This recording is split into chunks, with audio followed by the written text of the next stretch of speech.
Now, Fox News had a disagreement with Karl Rove. As soon as they called Ohio, Karl Rove on that network, who was sitting on the panel, said, "I don't agree with the call you guys are making." It was fascinating television, ladies and gentlemen. It was fascinating to see the right-wingers just completely lose their minds.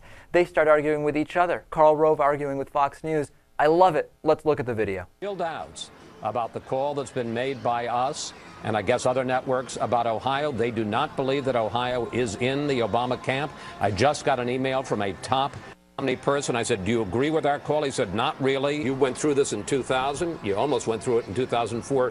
Do you believe that Ohio has been settled?"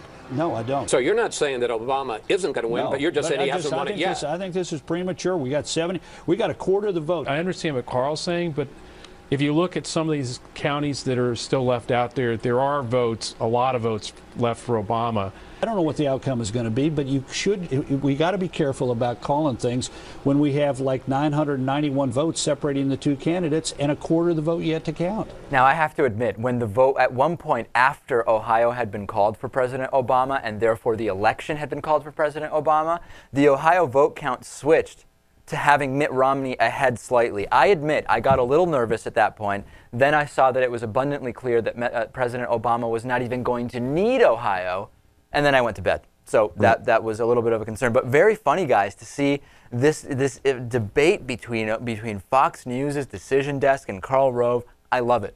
Yes, doesn't happen very often, does it? No, it certainly doesn't. Let me just say one more thing on that. It was interesting because Karl Rove was trying to debate Michael Barone later on that night about this previous incident that happened earlier.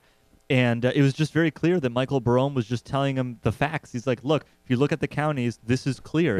It's a well-thought-out projection. And Karl Rove was still saying that it was premature, even though the election was over. Yeah, the election was over, and Karl Rove was still trying to basically bring it back.